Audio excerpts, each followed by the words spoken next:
Well, thank you so much for joining us today. I'm so excited to chat with you and hear your story and your journey. So let's kick it off, Dawn. Why don't you tell us a little bit about yourself?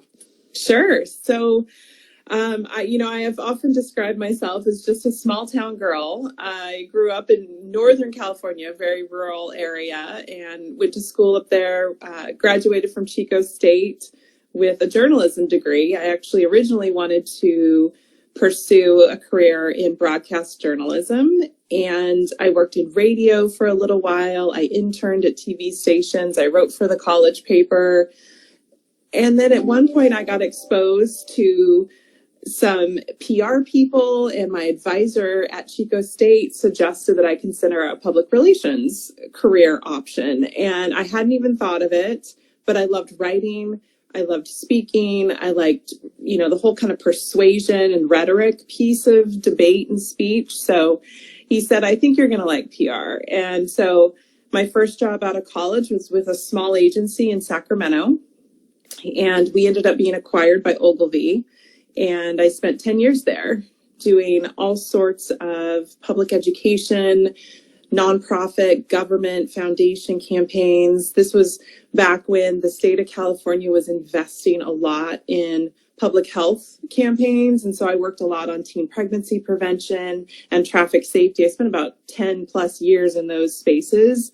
And it was just such an incredible experience because I really thought PR at the time when I first heard about it was things like entertainment publicity or brand PR. And I thought, I'm going to work for some big brands or represent some celebrities. That's really all my context for it was. And when I realized there was this whole world of using the principles of public relations and marketing to influence behavior for the good of society, it just opened this whole new world up. And I could get paid for it. It wasn't like a volunteer thing. This could actually be a job. So after 10 years at Ogilvy, I went to another agency called Allison+Partners. At the time was a small, mid-sized independent firm. Now they're a big global agency. And I got to kind of shift the nonprofit PR focus and the government and public health messaging to working more with corporations and businesses and helping them not only with their PR strategy, but think about their philanthropic platform and what they wanted to be known for in terms of community and charity partnerships and leaving a legacy for their employees and what their customers cared about. So I spent about 8 years doing that work, managing a social impact practice and running an LA office, and got really exposed to kind of the management side of things, HR. I negotiated real estate, things that were kind of outside of my original comfort zone, but were really good learnings.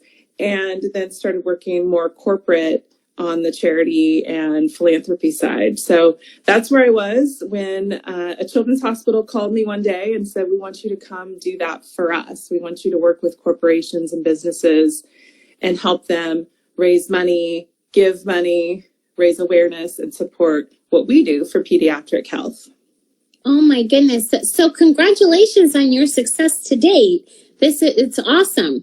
Thank you. Let's go back to, you said something that was very intriguing when you said that, the use of PR and marketing to influence behavior, right? Mm-hmm. So from a PR perspective, what do you think, what are the key factors to having a solid PR strategy that's really going to change consumer perception? So it's interesting. I was thinking back to some of my early PR days, and I remember specifically some meetings with clients where we were given the opportunity to do their PR, and looking at the plan, what to me was missing was, what was the end result? What are you ultimately trying to move towards with this PR? It can't just be about awareness or just be about sales. Like, what's the real end result? And so that to me became the most critical part of a PR strategy, because your PR person is only as good as their understanding of your goals and your ultimate goal. And in some cases, when I worked in the public health and public education space, an end goal might be a piece of legislation passing or not passing. And sometimes there would be many meetings and conversations to really get to that. And it's like, oh, okay, if that's the end result that you're looking to achieve, we will write you a PR plan to lead to that. It can't just be about media outreach or working with community groups or giving presentations at city councils. It needs to be about getting to that end goal. So you would think it's one of those obvious things, but it happened way too many times for me to realize this is something we have to encourage our clients, our donors, our partners, the company we work for to really think through what's the end game here? What are we ultimately trying to get to? Right. And one of the things that I think about today, when I think of PR communications, is influencers. John, how do you think that corporations should be thinking about influencers as part of their overall PR strategy? It's so interesting to think about where PR was when I started 26 years ago, and we were still faxing press releases to news desks, and there was still a very clear news cycle. There was not stories being posted online ahead of time. You were really waiting for the print edition or the broadcast story to air, and you had a lot more control over the timing, the message, the people that carried your message for you.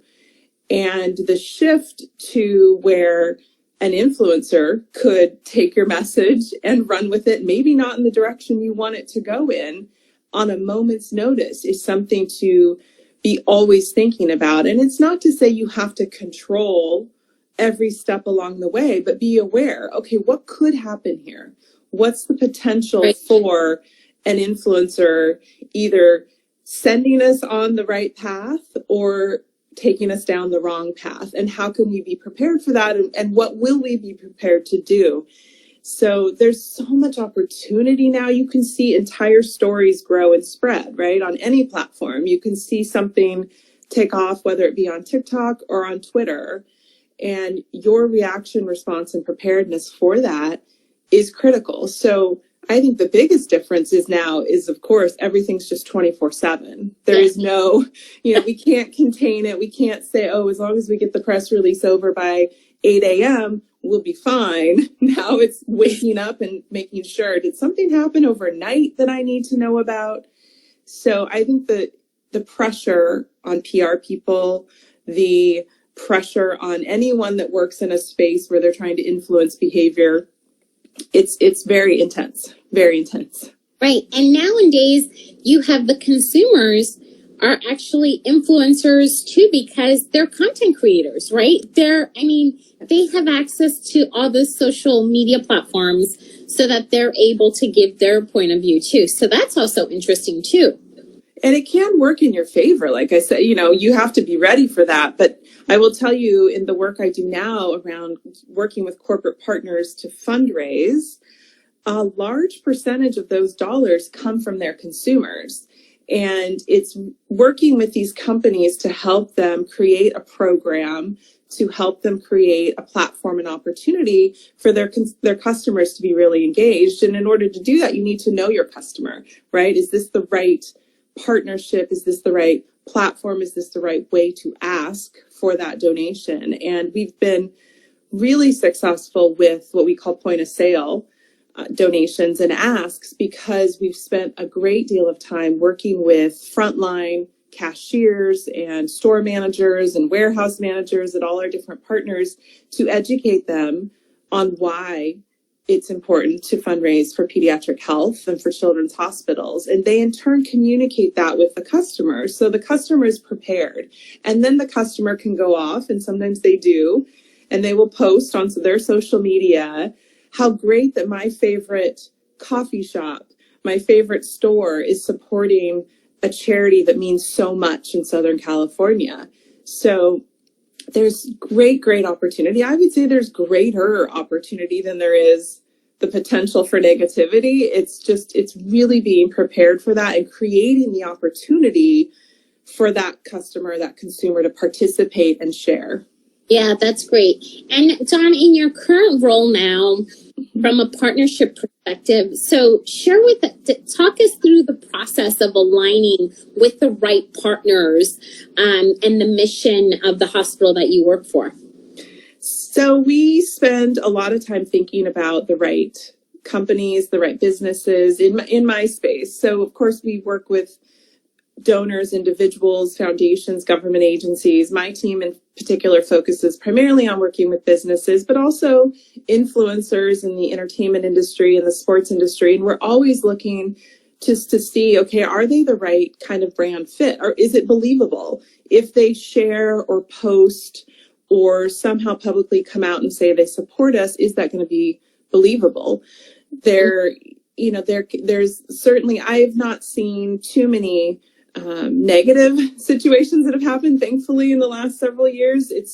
It's one of those issues that everyone can care about. Whether you're a parent or not, you know a child, you were a child, there's children in your community and around you, and no one wants to think of a child being sick or in need of health care and not having it. So we don't have to spend as much time convincing people of our mission or why they should support, but it's more about what can we do with you as a business to create an opportunity that makes sense for you, your employees, your customers. So we do spend quite a bit of time thinking that through ahead of time, and we'll talk to some of the largest brands in the world, and we'll talk to local mom and pop businesses and everything in between, because we feel there's an opportunity for everyone to participate, and every dollar matters. We raise, $10 at a time, $30 at a time, $30,000. It just all depends, but it all adds up and it all makes a difference. Yeah, no, absolutely. And I would be remiss if I didn't ask, how was your business impacted during the global pandemic? I will say, I think like everyone, we were very concerned, because at the time, when I think back to when this all happened, first of all, we do an annual campaign called Make March Matter. So we were on day 12 of Make March Matter when things started to shut down, and it was very hard to shut it all down after we'd spent months planning. But of course, it was the right decision. So we shut everything down. And I think for the first few weeks, of course, everyone was concerned about their family, their safety, what safer at home meant, all of the things that we were all dealing with. But as we started to settle into the situation, people started to reemerge and say, okay, we want to still help. We have a big partner that happens to be in the hardware and home improvement space. They've had a better year fundraising for us than ever before. Wow. We work with companies that are very large, big box retail, if you will, and they were allowed to stay open. We were very concerned about their customers being asked to donate during a pandemic, but people wanted to help. People wanted to step up and help, and to donate $1 or $5 felt meaningful to them in that moment. So we were pleasantly surprised that so many businesses stayed with us. Many, of course, were impacted and shut down completely. And so we reached out to them saying, how can we help you during this time? But many of them stayed open. Many of them kept fundraising, and we really did not see a drop at all. In fact, we way exceeded our goals for the fiscal year, which was just incredible, but also a reminder that when you ask and when you tell the community what you need, they want to help. And there were things like, we had a board member who gave money to a restaurant to prepare meals for our frontline workers. So he basically paid for all the meals, helped that restaurant stay in business, and then they donated the meals to us. So it was just this beautiful connection of how can we help our local businesses while also giving back and supporting the frontline workers who were still coming to work every day. We never closed. There are still children that needed us. And it is interesting to see now that, things are really picking up pace, as they are for everyone. And it's really busy again. And people are still there, still helping, still caring, still supporting. Yeah, well, that's good. That's good to hear, and I love the helping cycle, because I think that that came through in so many different ways.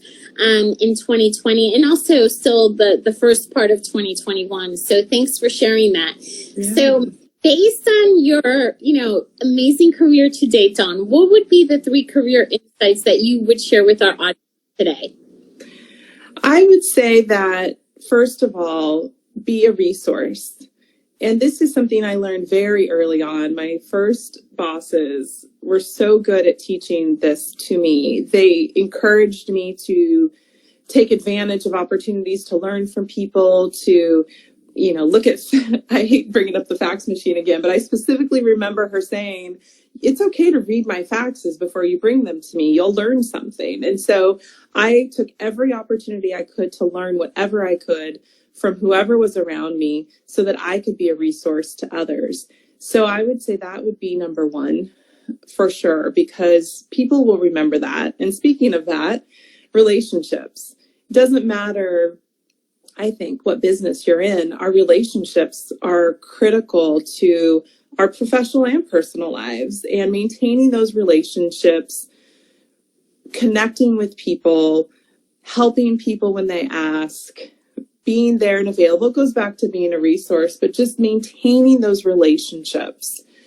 And then my personal kind of mantra in life, and people that know me well and just know this about me, is to be responsive, to get back to people. I hear from people all the time on LinkedIn, Instagram, Facebook, Twitter, email, phone calls, text messages. It's a lot of platforms and places to stay on top of communication. And it can be a lot at times, but it is just my personal mantra to be responsive and get back to people, even if the answer, especially if the answer is no. Don't leave someone hanging, waiting, wondering, did this person ever even get my message? I think it's so important to be respectful and to realize that someone took the time to reach out with a question, a request, something they needed or wanted, or just wanted to share, or wanted a connection to someone else.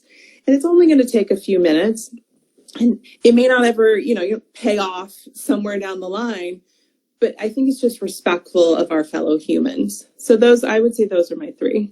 That's great. And be responsive, I think that is so key. Because based on everything that's been happening, I hear from so many people that they get ghosted, right? That just people just disappear, and it's just it's not. It doesn't feel right. No, and everyone's busy. I think there's this assumption that, well, I'm just, I have so many emails, or I'm in so many meetings, and I get that, and you may not be able to respond for a day or two. But just simply get back to someone and say, hey, I'm not the right person for this, but I'll find out who is. Or, sorry, I haven't responded. I've been busy, but I will get back to you. I just think that will go a long way to helping support each other in the community. Yeah, no, I think that's critical. And the note on relationships, our mutual friend Felisa, who connected us, who's the biggest relationship connector that I know. I'm so grateful that she connected us, because she's one that she's always looking for opportunities to connect people. She's incredible. And those are the people in our lives, right, that we want to stay. That inspires you to stay connected to, and to do the same for others. Not everyone's that outgoing, exuberant personality, but that's okay. You can still help and respond and support and connect in your own way. Yeah. Well, I love it. Dawn, thank you so much for your time. Thank you for sharing your story. You're welcome. It's been great having this conversation with you. Thank you, everyone, for watching. Have an amazing holiday weekend. Can you believe it's Memorial Day? I cannot. It's like half the year's over, Dawn. It's done. We're in June. It's June already. It's great. It's great. Enjoy your long weekend. Thank you again, Dawn, and thanks everyone for watching. We'll see everyone here next week. All right. Thank you. Bye.